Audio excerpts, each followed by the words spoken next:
So everybody wants to work with Michelin-starred restaurants, but you have to be ready to harvest things like that, less than a half an inch on each size. Sometimes the best chefs in the world have very specific needs. Not the easiest thing in the world to do.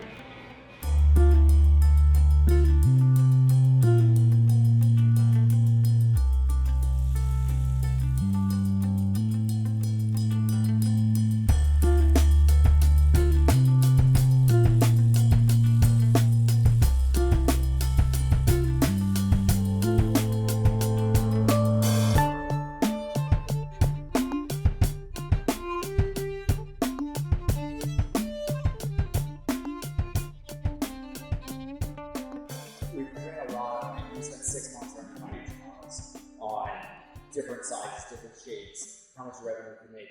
And all those financial models, they were really good to have to be able to get our SBA loan, but none of them are really all that relevant right now because all of the crops that we were growing in those models, we don't grow any of those crops. Really? So we had like things like basil, thyme, we had some lettuce in there, and we found out that number one, Volume crops, right? volume crops and turnover. We found out that per square foot, even basil just doesn't justify the amount of square foot it takes up to get to the kind of volume that some of these chefs need for things like big Genovese basil leaves. So we grow a few varieties of special basil that we can make, $10 or more an ounce on. But we had to look at it through the lens of, okay, we just need to establish a baseline of what kind of revenue do we need to generate per square foot. And then I started looking at, okay, what is the capital outlay per square foot? So how big do you want to go? And I was looking anywhere between 1,000 and 3,000 square feet. We ended up on the small end simply because we found this space that didn't have any pillars in the way. The ceilings, they could be higher, but I knew I could work within these rafters. Yeah. There was a lot of work that went into stripping everything down, gutting this whole place and rebuilding it from scratch. But I knew that the rectangular shape of it was really good. It was clean from the standpoint of there's no intrusions coming from the walls. I knew I could hang things from these rafters, so there was a lot that went into, okay, is this the right spot? And then it was also a monthly rent cost versus square footage. So what are we paying per year per square foot? How difficult was it to find something that fit into the budget of the business in DC? It took probably 3 months of searching. And we stumbled into this one out of a relationship. He's a real estate broker, a friend of a friend, who didn't really think he had anything that I was looking for, but then was like, I have this one space, I don't really think you're going to want it, but why don't we just go look at it and see what you think? I mean, what other business would you put in a space like this? You know what I mean? From his perspective, he's just like, you could do an office in here. Yeah. But they never thought about a farm.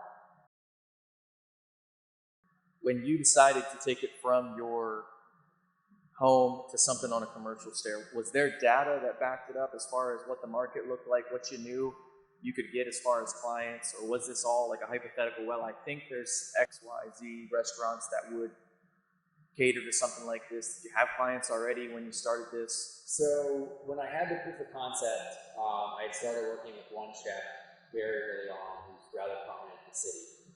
And once I had him essentially say, yeah, this product is the quality that we want, and we would like to buy essentially all you're producing right now out of the proof of concept. And so then it was a matter of, hey, we have to turn this into something bigger because I can't make a living and I don't want to grow in my house. Yeah. It needs to be bigger than that. But ultimately, we had to have that validation up front because there wasn't any market established out there. So there were a lot of people building somewhat small farms growing microgreens, and there were people that were trying to push, the container farms growing heads of lettuce. I looked at all of those options, and came up with multiple conclusions. Number one, for the microgreen market is being saturated by really big growers. Gigantic, 3-hectare greenhouses are basically turning from lettuce production into microgreen production. Well, you're never going to be able to compete with them on price. And they're just going through the big distributors. They're hitting volume with smaller margins. Right. And so I didn't want to play that game because the amount of money I had to go in just to It's hard to compete with build the business right from the start. I didn't want to play that game. So I started looking at, okay, is lettuce even a viable option for us? And we knew that we were growing some of the best lettuce that chefs had ever had. But does it make sense from a financial perspective? And we ran numbers for like 2 months on just lettuce and combinations of lettuce and other leafy greens, and we still never got to the point where we saw the numbers were where we wanted them to be. So we didn't see the gross margins that we thought we needed to see, and we didn't come at it from a farmer's perspective. We came at it from a pure business, healthy business perspective, and I think that's where a lot of people get lost. If you have a farming mentality, you think low margins.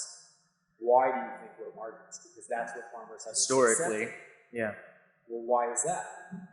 If you're growing a high quality product, there's no other industry out there that if you grow a premium product or you build a premium product, you accept a low margin on that product. You expect, because you spend the extra time and effort to grow that higher quality product, to reach more in terms of gross margin and actually make better money off of that. And I think the whole farming community as a whole has just accepted that for too long. It's been squeezed constantly. It's the distributors, it's even the restaurateurs, it's everybody throughout that supply chain that just says, we need a lower price, we need a lower price, we need a lower price.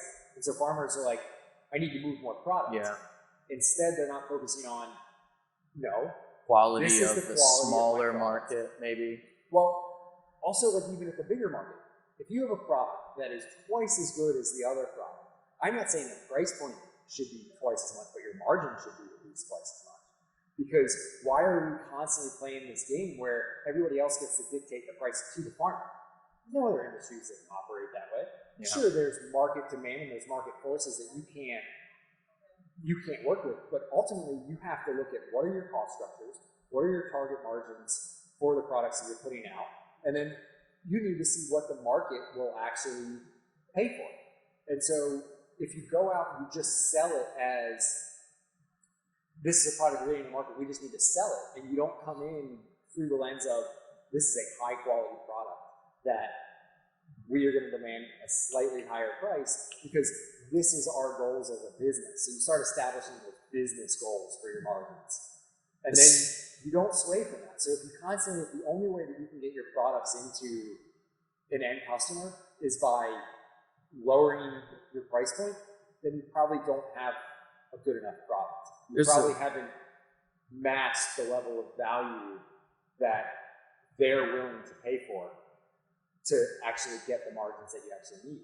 So kind of to take what you just said, I mean, if you don't put the value on your product of what you think it's worth, nobody else is going to. Correct. You have to establish that value. That's your baby. I mean, almost like an artist would kind of, that painting, why does it cost $3,000? Because there's some value to it that he's putting on it and demanding it. Absolutely. It doesn't sell. You have to be willing to kind of take that risk, I think. Sure. Yeah, and that's something that's going to be a constant battle. Some people are afraid. For far too long have been just consistently squeezed down, where they're making just absolutely, bottom line margins, regardless of the quality of their product. Why don't we have different tiers of different qualities of product? And some will argue you do. You have organic, you have locally sourced, things like that. Those are all well and good, but we're still seeing the farmer ultimately get squeezed. The farmers aren't pushing back on the distributors. They're not pushing back on the restaurateurs. Everybody else is getting rich. Everybody else is making a ton of money because they're squeezing the actual supplier of the product out.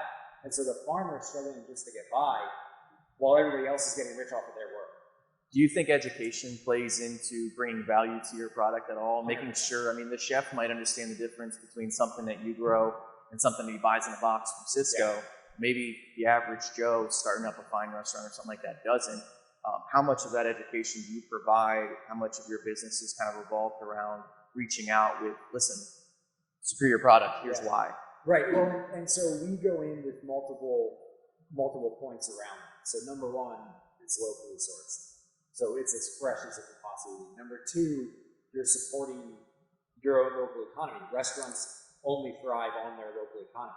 You don't thrive off the economy 200 miles away.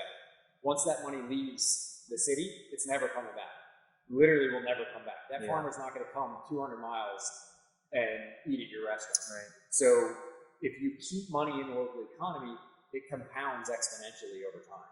And that's a piece that a lot of people are missing. And we, as the community in the supply chain throughout, from the original grower to the restaurateur, need to understand that if you keep that money in, the stronger you keep your local economy, the better their restaurant ultimately does, because people can afford to go there. And that money compounds in the local economy. Sure. The second it leaves the local economy, it's not coming back. I mean, it's gone. The employees that when they purchase something goes to them, that goes maybe potentially full circle back to their restaurant, 100%. Back to their suppliers. 100%. And so we actively will go and eat at these restaurants. Yeah. And that's our. It's a beautiful synergistic relationship, right? Relationship to it. And so there's direct money coming back. But the biggest challenge that I think all of the local farming community needs to really emphasize is that there's so much more than just going and eating there, because we buy goods and services from other businesses in the local economy. Those business owners, those employees go eat at these restaurants. Everybody has to eat. And so if you constantly just squeeze the farmers and you start squeezing your local farmers at the same time, ultimately nobody benefits off of that. The restaurateur may get rich for a short period of time. Small. But longevity, from a longevity standpoint, that's not really going to benefit them. And so what we're trying to emphasize is, number one, quality over quantity. Stop buying pounds of product that you have a line cook pick through to find the good how much are you that throwing you're actually willing to put on a plate. And then where is the quote unquote sunk cost that is just being tossed in the trash or compost, or you're infusing it into oil on a product that you should be getting usable product for every penny that you spend. And so everything that comes out of our farm is what we call plate ready. So they shouldn't have to spend any time on that product once it reaches their restaurant. They should be able to take it right from our container onto a plate.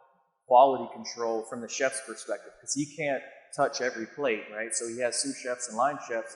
If they can just cut it and it goes on the plate with their eyes closed, and he has 99.9% confidence in you and your product, he's paying a premium for it. In the long run, that's saving him a substantial amount of face with the customer.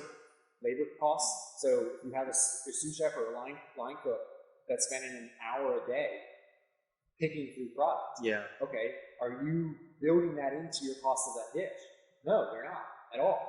Now they inferior look at the product. time it takes them to make that dish, not the extra time. So they'll look at things holistically, but they're not saying what's the difference between this product at this price point and this product at this price point in terms of our overall cost to our restaurant. They're not necessarily factoring in that additional time. We have a couple of chefs that have started looking at things that way. Asking those right questions. Maybe they're not looking at it from a business perspective. They're looking at it from an artistic chef's perspective. And what's are you a referral based business? Is this something that you kind of word of mouth has helped you grow to this level, or are you hitting the streets, pulling doors, talking to people? What's that look like for you? Right now, 95% referrals. Which is how you would want it, right? Very small, and they trust their own. And so we want to absolutely delight the chefs that we work with, so they'll go out and they'll talk to their friends about us and explain why they work with us and why they're willing to pay slightly more money for our products, because of just the relationship that we have, the experience that they get. And we bend over backwards to make sure that they're happy. Yeah. We go above and beyond what a traditional distributor is going to do. We're no longer, a faceless entity behind an order screen. They see us on a regular basis. We're now moving into the next phase of the business where we have to start going out and knocking on doors and introducing ourselves cold. But you have a huge amount of credibility and data as well to say, listen, this is not a concept that I'm trying to pitch you on. Proofs in the pudding, these other restaurants, and just name drop, right? I mean, that's huge. It helps because you start hearing the Michelin-starred restaurants and start hearing, some of the names of the chefs we work with. people may not give you the time of day, and then all they have to hear is one. Wait a second. You're working with Jim over at.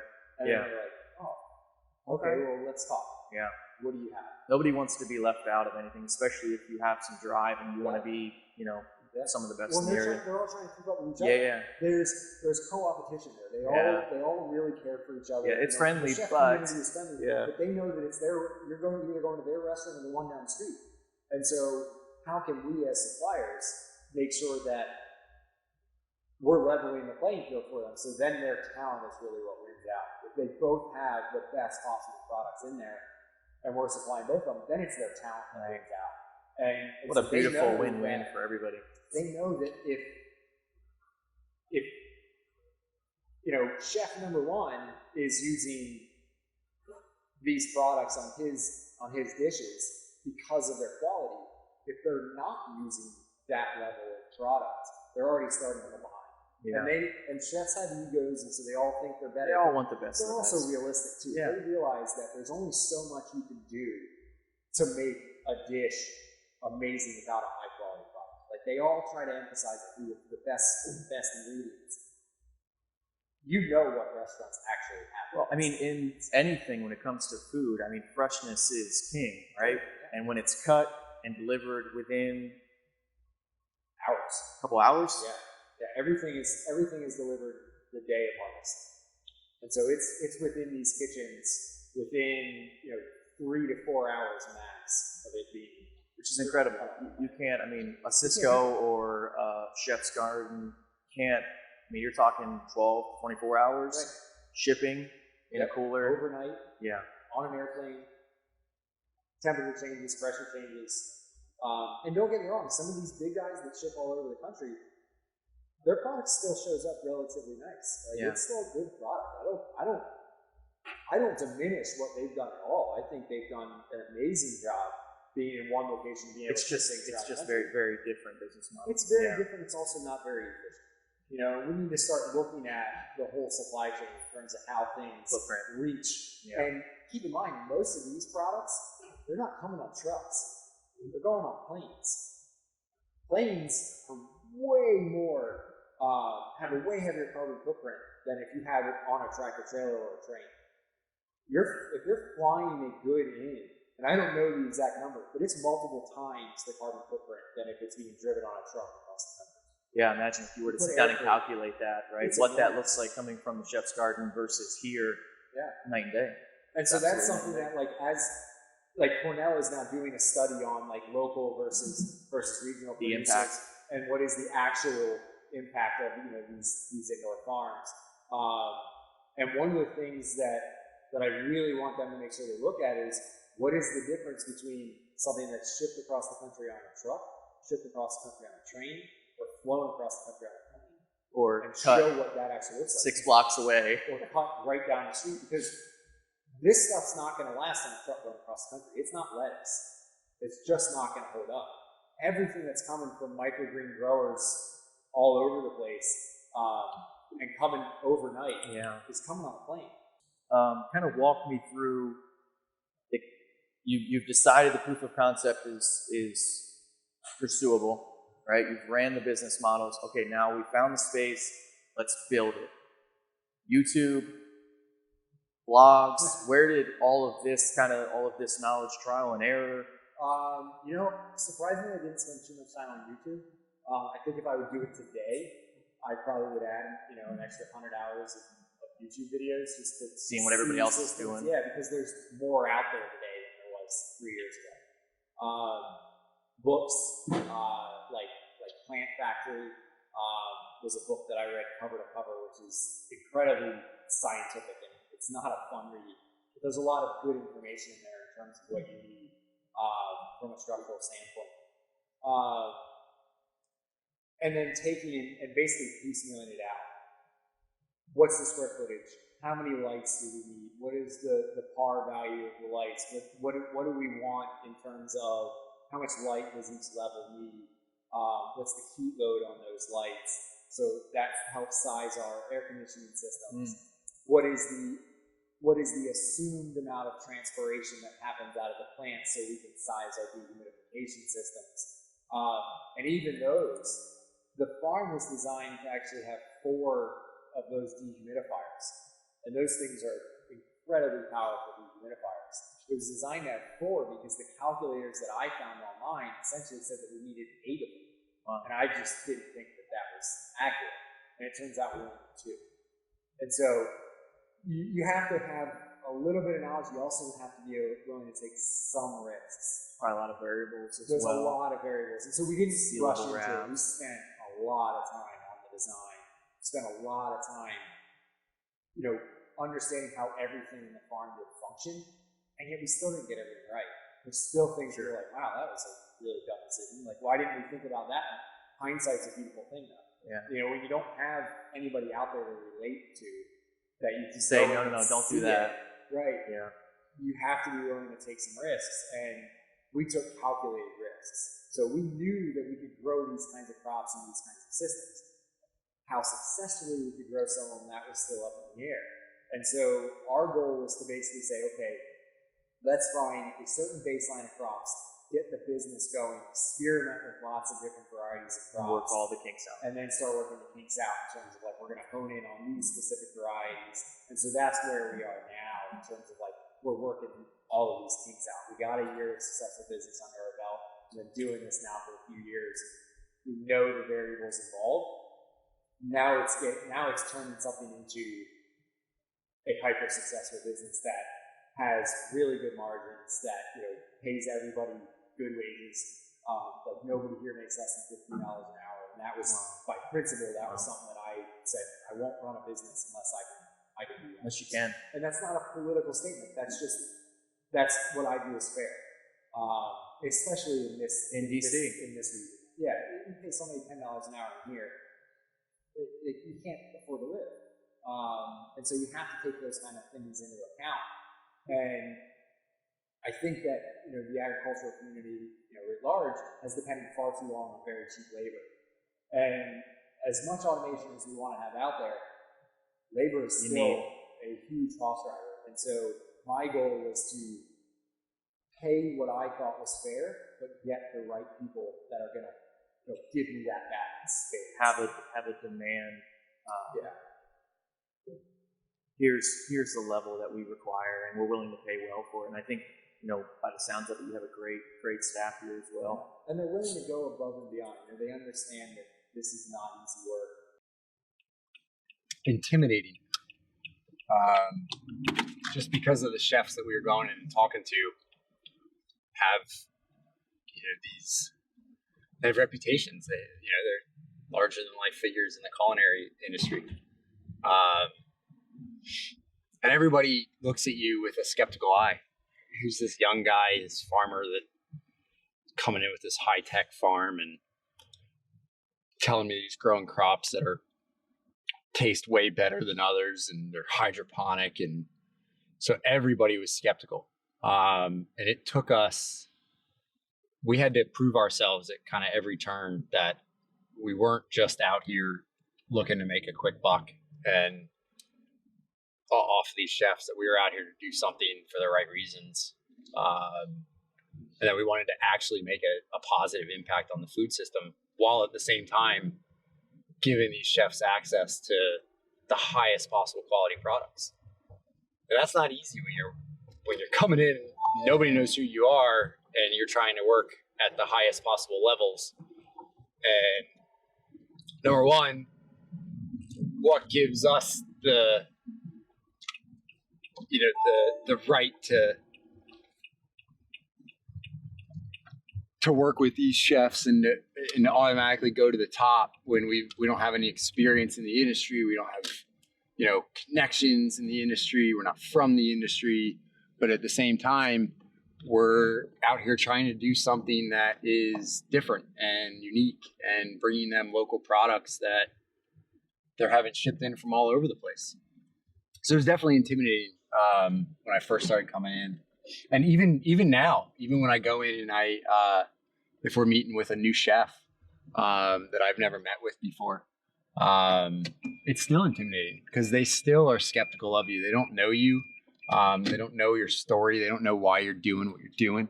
And so we're always having to look at it through the lens of how do we make a name for ourselves without promising the world, and setting proper expectations for what we're really trying to do, while also letting them know that, hey, we want to actively help you. We want to make your restaurant better and bringing in better products into your restaurant that are sourced from, a couple miles away. As they try to source more local ingredients, not all of them can get some of these ingredients locally. And so we hope to kind of be that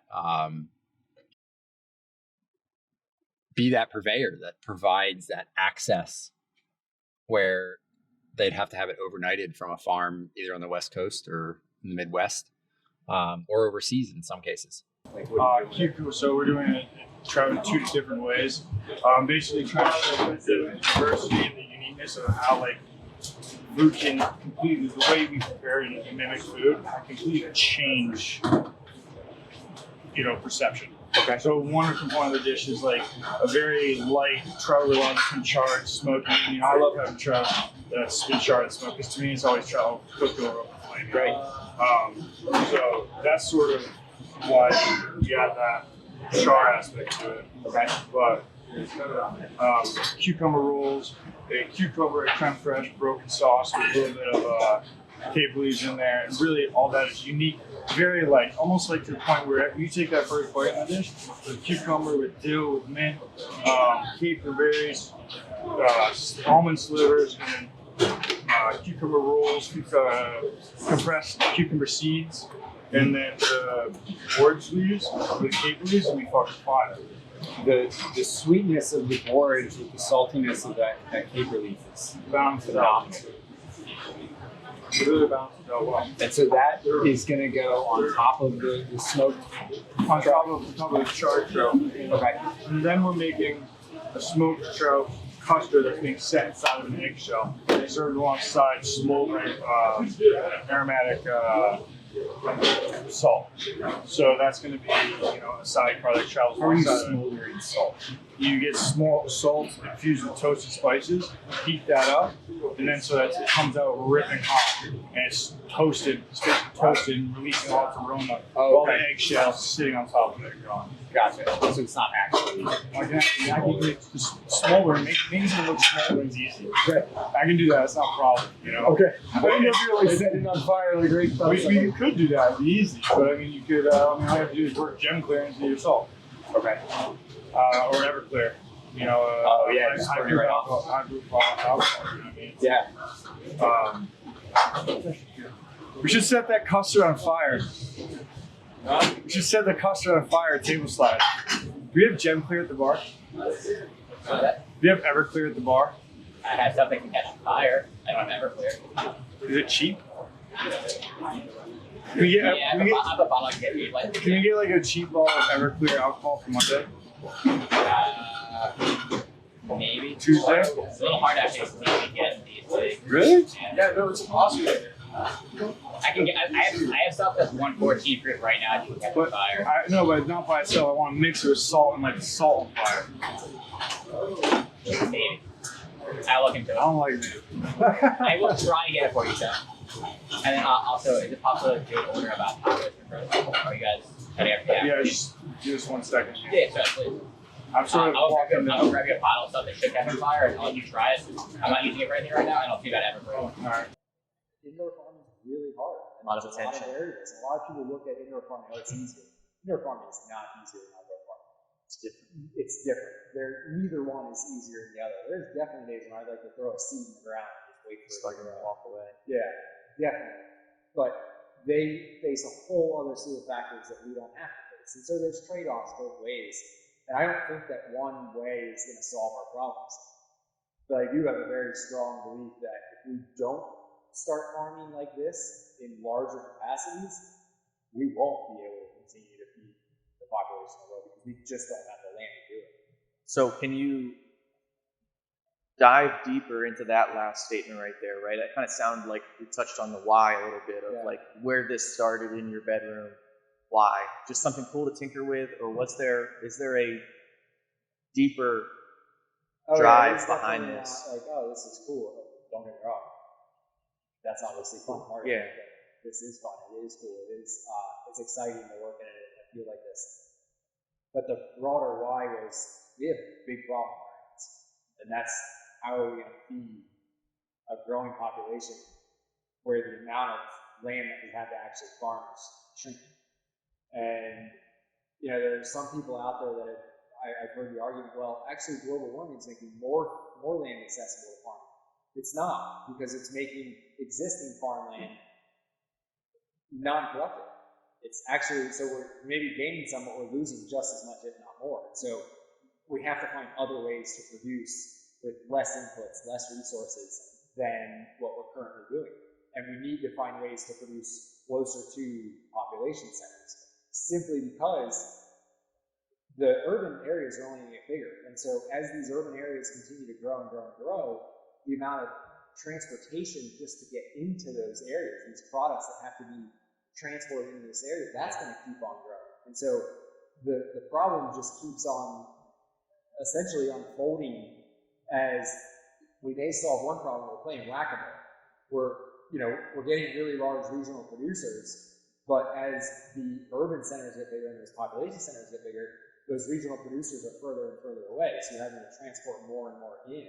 So we need to find ways to find that happy medium of producing enough food closer into people at less resource inputs and less outputs in terms of fertilizer runoff, things like that, while growing a lot of food per square foot.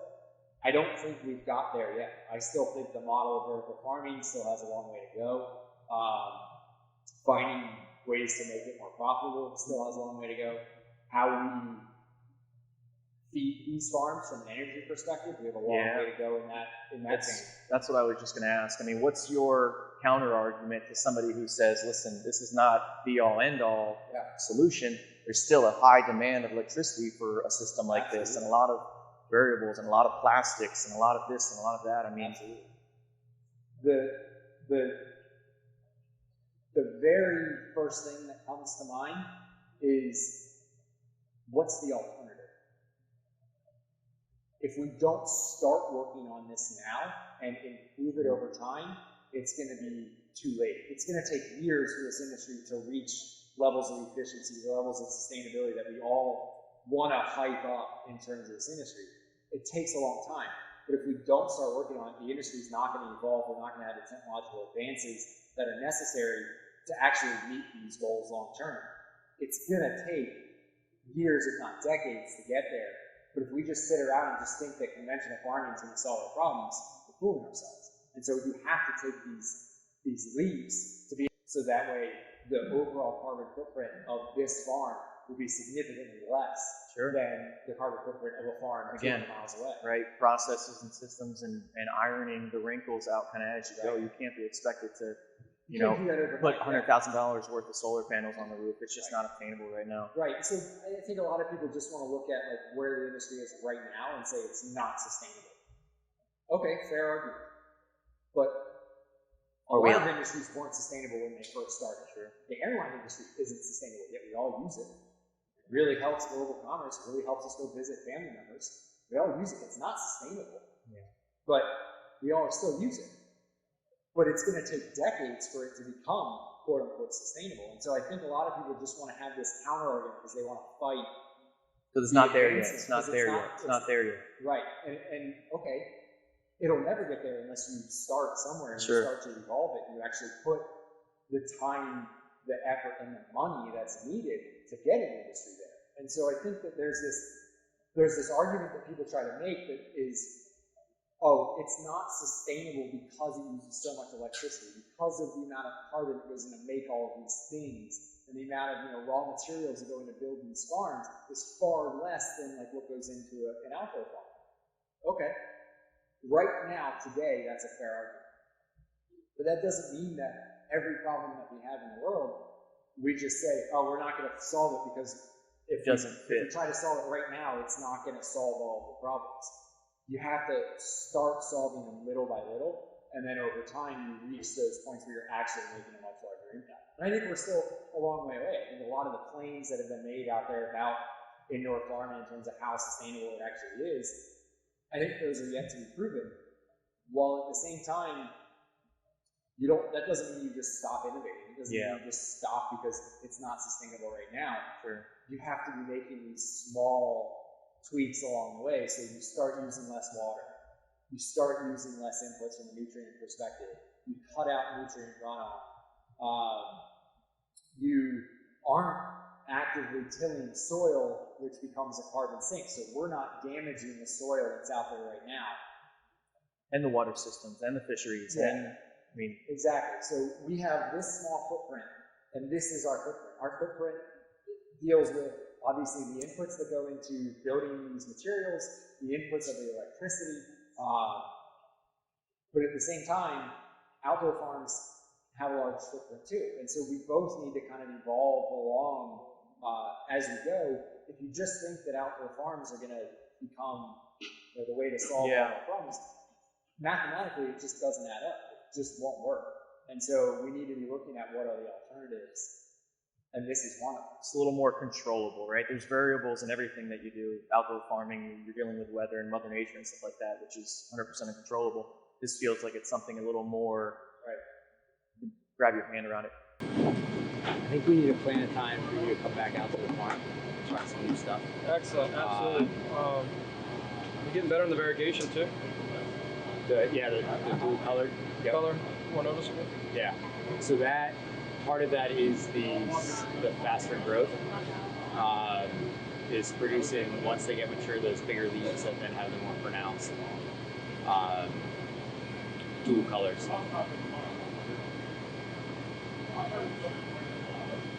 Woo! All the punches. Still packs a punch. Yeah. Excellent. That's what we want. Anytime we speed something up, it's got to maintain that level of flavor. Otherwise, we'd rather slow it back down. No, it's good.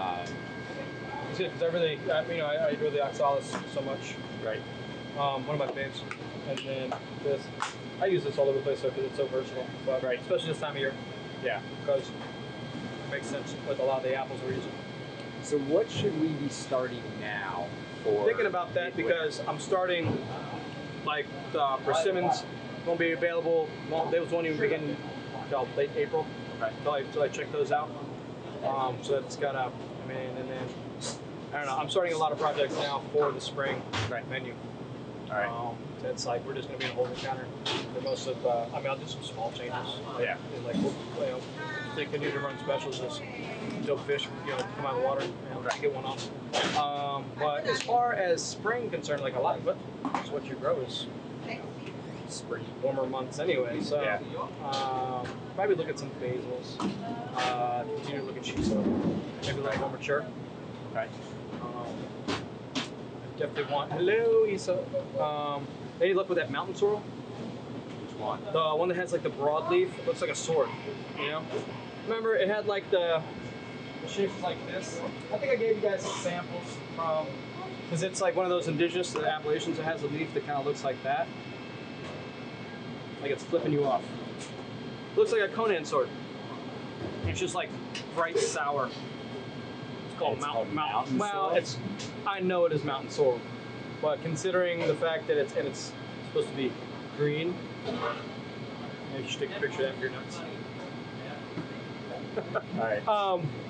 It's Appalachian, so like I get a lot of those ingredients with like colloquial names. Yeah. So, and I must admit that I don't know them by any others. Okay. I've never seen it anywhere else except West Virginia. All right. But that's pretty interesting. And we're loving the ice plant, ice lettuce too. So like, Play with the big leaf. yeah, because I want to put something on it. Right? I want it to be a vessel to eat with. Yeah. Treat it like almost like a taco shell. Yeah.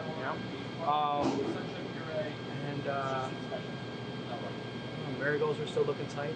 I don't know. What kind of marigolds?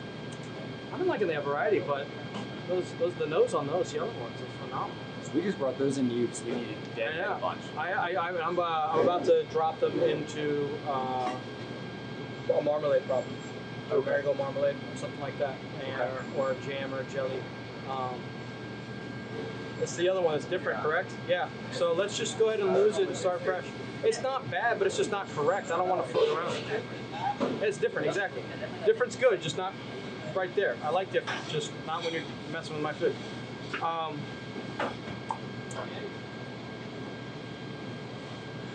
Get me thinking. Oh yeah, I was thinking about salting something. See what happens there. We're messing around with a lot of salt. So like we got like the bones that are carrying up there, like those smoked bones. Okay. So there's all kinds of projects. So how would you go about salt? I don't know yet. Like I said, like I'll probably literally just dump salt on them. I'll layer them between salt. I'll put a layer of salt down, throw them in there, salting at the top. For those, probably only a couple days, take them out, dehydrate them. Yeah. You know, see what we get. Use it for teas. So if I were to do like salted like marigold with a chamomile broth on like say like a poached sweetbread, Okay. you know, maybe like a little bit of like some like a little like paper thin sheet of persimmon. Okay, that'd be nice. I don't know. Sounds nice. It does sound nice. Yeah. Yeah. I want to see somebody try to crystallize it. Thought about that too, but they're so fragile. Yeah. They would be very precious to the love. So they aren't all that Like fragile. they start dehydrating the ones that like are less pretty. You know, like when they start. What is my vein? Where'd my vein go, dude? Hey, can you scrub the table down and my tools in there? They got on the other side. Yes. What? These? Those are oxalis slops, and they still maintain a level of they still have some decent character. They're like really hard to work with though. But like if we put them on something that's like hot, kind of hydrate, it just becomes more vegetable. You know? Yeah. It has I don't know. They sort of evolved a little bit. Mm-hmm. Yeah. Flavors One definitely that's like, but it's better like if I see them starting to wilt, I'll just dehydrate them and then play with them in other ways. And so when like Keith dehydrates these, they almost get this like savory sour note to it. Oh, at Marybelle? Mirabelle, yeah. Yeah, I heard he's playing around with some cool stuff. Yes. Yeah. I'm about to go over there and introduce myself. I like the style. Yeah, no, I haven't had a chance to eat his you guys would get along, I think, really well. They're cool. I'll You have guys to make both have very similar creative minds in terms of the way you think about products. Yeah. Unfortunately, my creativity requires a 6-month fucking waiting period because everything takes that long to get to where I need it to be. Right. Walk me through, you've got this set up, plants that you're beginning to get everything established. What are some of the biggest hurdles that you didn't anticipate, right? Completely blindsided you. What were they? How did you kind of tackle those? As with any business, especially a startup business, money is always a hurdle. So having the right amount of funds in the bank to be able to pay for the unforeseen costs that will come up. I don't care what kind of business you're running, unforeseen costs are going to come up. That's really hard to plan for and make sure you always have enough money in the bank. It's really hard to plan for a loss of 20 or 30% of your production. When you're expecting that 2-3 months from now. It's really hard to plan for the other factors that are outside of your control in terms of the restaurant industry and how that's evolving. You can spend as much time as you want planning for every foreseeable positive or negative that's going to come down the road. You're still going to miss 50% of it. And so funding is going to be a big issue. Our goal is to start small. So we didn't go out and raise a couple $1 million in capital. Start small, prove the model out, and then move forward from there. Other major challenges that I think a lot of people don't necessarily put enough time and thought into are just what it takes to keep something like this going. So you can build it and you can run it really well for 6 months. But when you hit like hard times, when you have a slowdown in business, what do you do to keep things going? What do you do to keep the lights on? You know, how do you adapt? How do you deal with the constant fires that are going to come up? And there's stress that is just like, you can't really put it into words. Business owner stress. Yeah, you know, if you've never owned a business before, where you have employees that depend on you, you just don't know what that's like. And you can have worked in a small business, but unless you were the owner, you don't know. At 5 o'clock, How much when you experience clock out, you shut it off Yeah. and you go home and watch TV, right? Yeah, Business owner, you don't never shut shuts off. off. Do you have any experience prior to this of running a business before, or what's your background? I mean, I had experience taking a small business to a big business in a leadership role. I wasn't the owner. It didn't fall on me. I was being paid a salary. As we got bigger, I was compensated well. But ultimately, I wasn't funding the business. And I didn't, when something behind the scenes was happening that I didn't have any control over, you know, it was like, oh, I can't really stress all that much about it. Sure. And so I got to see a business go from a small business, but the small business had been there for like 10 years already. Yeah. It was still a small business. And then we took it from a small business and turned it into a big business. So I got to see that kind of transition, but I didn't get to see the really hard times.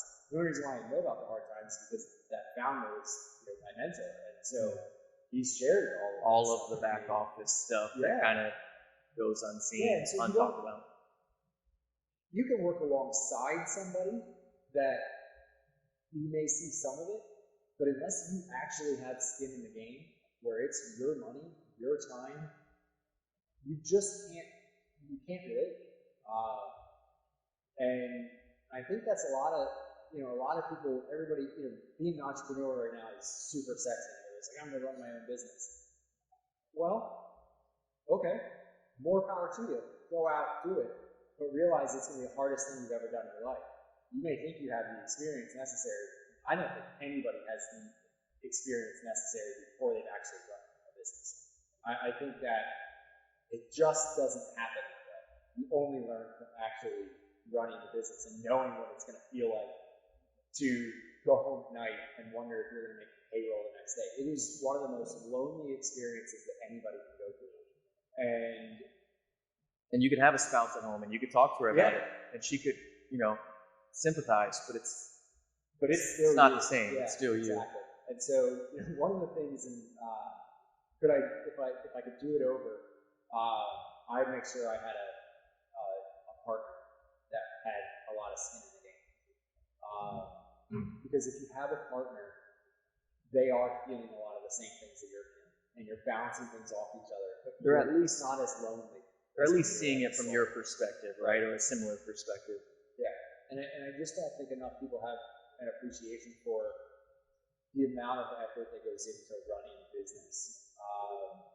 And they may only see, like, when you're here, they see when you're in front of them what you're doing. They don't realize what goes into the thought process when you go home. It never turns off. You never stop thinking about it. And, you know, I can go visit family, and they want me to turn it off. And it's like, I can try. It's not going to happen. You never turn it off. That's what makes you you. That's what's probably going to make this successful and make this able to kind of be scalable and grow. 5-year goals, 10-year goals, long-term growth plans for the business. Is this something that you could see in a giant warehouse someday with, you know, I've seen some pictures of these racks that are, you know, 20, 30 shelves tall, and you use a forklift to get up to them. I mean, is that something that you have in mind, or you just kind of, where the market takes me, we'll go and we'll adapt? So we'll definitely be kind of more towards the latter. Like, we're going to be nimble and be able to pivot. I think that you're seeing it with the amount of funding that's had to go into places like Aero Farms and Plenty.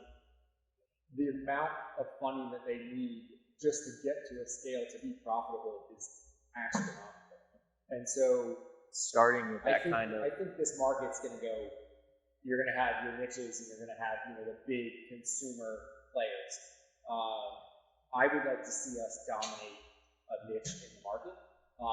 We'll have a bigger scale than we have now, but we won't have a 100,000 square foot warehouse. I think that is the only way in today's current economic model to make that successful is really quick turnover crops. Things like leafy greens. I think people will eventually get to produce more out of these types of farms. I know that's their goal, but I don't foresee that being the whole industry. I think that you're going to need more of these niche players, just like any other industry. You have niche players that are incredibly successful. You may not know them, but they're 10, 20, 30, $100 million businesses that are just absolutely dominating the market. And so I see us either going that path or going a slightly different path, where we take the experience of this and we turn it into something else. Okay. Where it appeals to a broader set. It also becomes more than just a farm. So paint that picture a little bit more for me. So I'll go into a little bit of detail. I'm not going to go into too much detail on that one, just because there's literally nothing that exists like it right now. And so kind of, as we play around with this idea, we're kind of keeping a lot of that under wraps. But there's a certain experiential value when you walk into a farm like this that you don't get anywhere else. And so if it was all lettuce, it'd be a lot less exciting. Because when you walk around, it all looks the exact same. When you walk around here, there's so many things to look at. There's so many things to taste and try. And so when you start thinking about, okay, not only can the plants derive revenue and derive value, how does just being here derive value? And I'm not talking about just tours. Tours are certainly a way to derive value. But how can this kind of environment derive additional value for people, for communities, for a special occasion? How can we derive additional value out of something like this that you can't get anywhere else? And so we want to find ways to share this with more people, help more people understand what goes into something like this, but also help people be immersed in an environment like this where they can't do it anywhere else.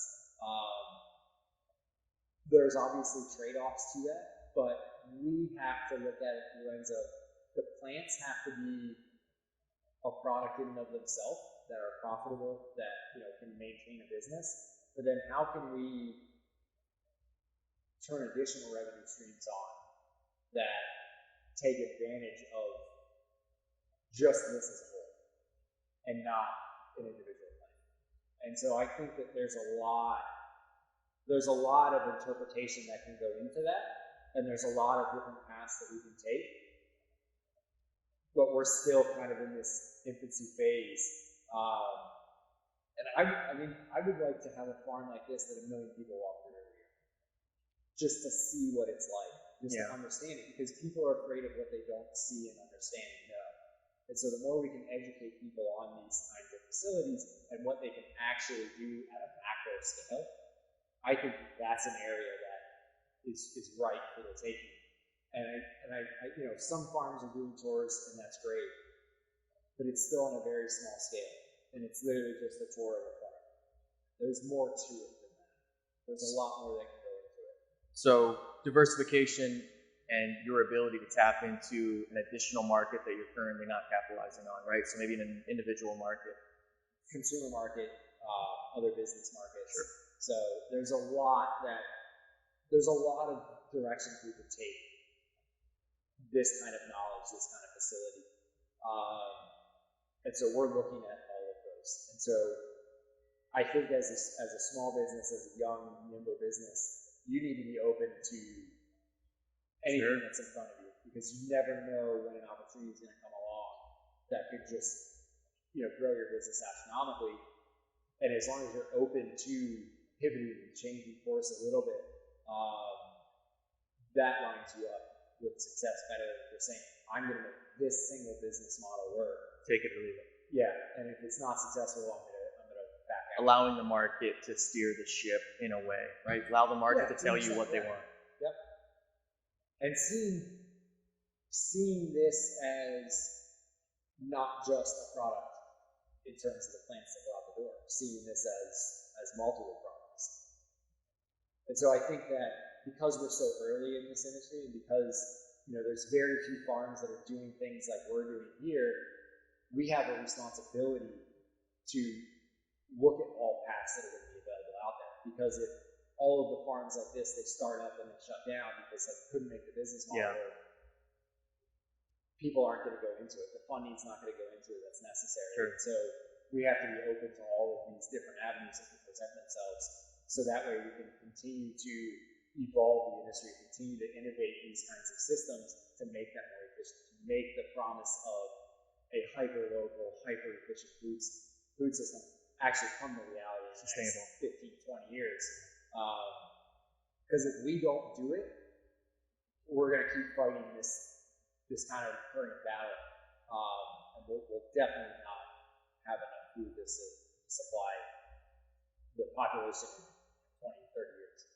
Do you consider yourself on the cutting edge of this? Cutting edge is an interesting term because are we an innovative business? Yeah, absolutely. I think just by the very nature of how old this industry is, and if you go around and try to find another business like ours, they're hard to find. And so from that standpoint, yeah, sure, I guess you can call us cutting edge. But I think we're a practical business where we look at it through the lens of this is a technology-driven business that's trying to solve old problems in new ways of thinking about problems. And not just looking at, okay, how's it been done in the past? Just looking at it from, if we could start from scratch, how would we do something with the resources and technologies that we currently have available to us today? And so from that standpoint, sure, you could say we're cutting edge, but I think that when we look at it through the lens of how can we take what's available and take a different perspective to shift an industry that is in desperate need of shifting, of looking at different ways to do things, without having to go out and invent things at every single turn. Taking what's available to us within the current market and then working with suppliers that are going to be helping us innovate and kind of using that mind meld to say, this is a problem that we're having, let's work together to solve this problem, and then together we're on that cutting edge. So I think you have different lenses of what a cutting edge business is. You have to have other partners that are going to come together to make an industry itself cutting edge. Sure, if you will. You had mentioned earlier, right? Hindsight's 2020. You could go back in time and have a conversation, sit down and have coffee with yourself 3 years ago, just getting into this. What advice, points, do's, don'ts, in a nutshell, go? Number one, estimate your capital needs and add 40%. Just to give you a little bit extra, because you always need more than anything. Number two, make sure that you pick 5 crops that you're going to grow really, really well and get those down like a science first. You can be experimenting on the side with other new varieties, but get those 5 crops really early and make sure that you know everything there is to know about growing that crop successfully as early as you possibly can. You can still have, 40% of your growing area can still be new crops, new trials, trying to innovate with different products. But make sure you have that revenue engine that's always there. Get really good at a few things really quick. Really fast. And leveraging that knowledge to then add additional crops into your mix while always trying new things, because you have to keep bringing new things to the market.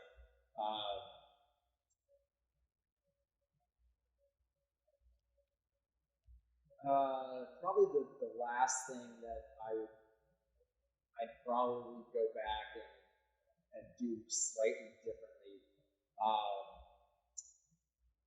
is, as we're building out, generating demand before we have the supply, which is really hard to do in this kind of industry because it's hard to get people to buy.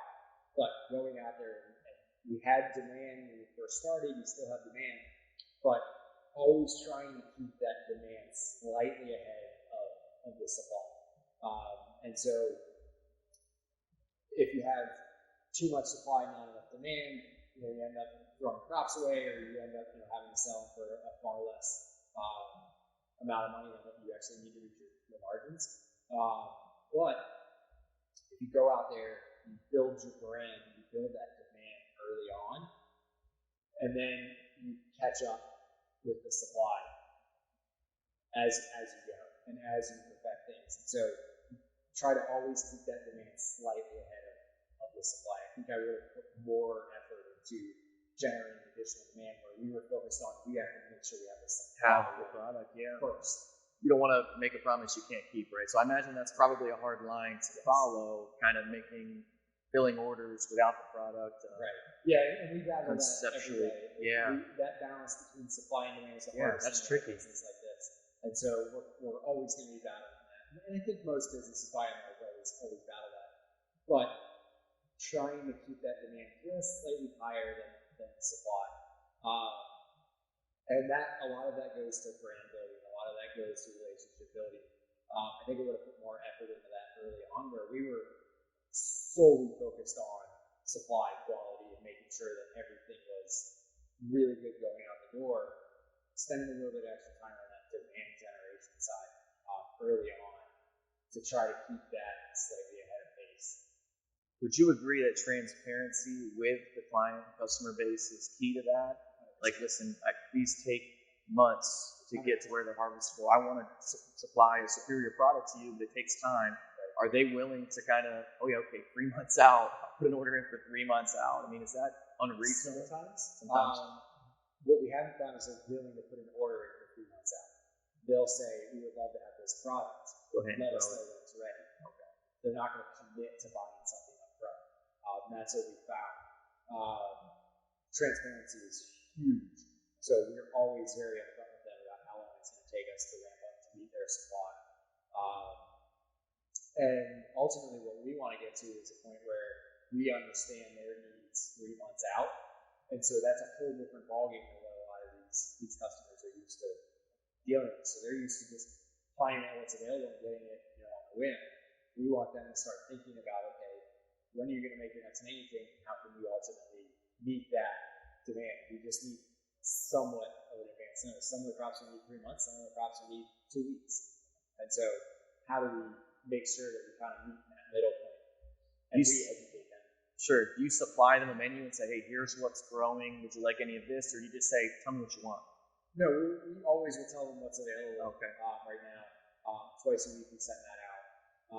But then it also, we are constantly saying, what are you going to want in a month, 2 months, 3 months, so that we can start working on that stuff now. Well, it's not the same old. Yes. Yeah. Because even though we can grow any crop that we grow 365 days a year, there's still other constraints that they're under.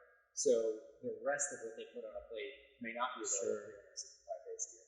And so we have to still make sure that we're following somewhat of the same cycle. And so we have to know what crops are going to be in higher demand in summer, fall, in each season to go with the other crops that they're going to have to get. And so that was something that we didn't fully anticipate. And there's a lot behind the scenes that kind of goes into this. Yeah, it's very impressive, man. It's a really cool spot. Thank you so much for allowing me to come in and check it out. Happy to have you guys.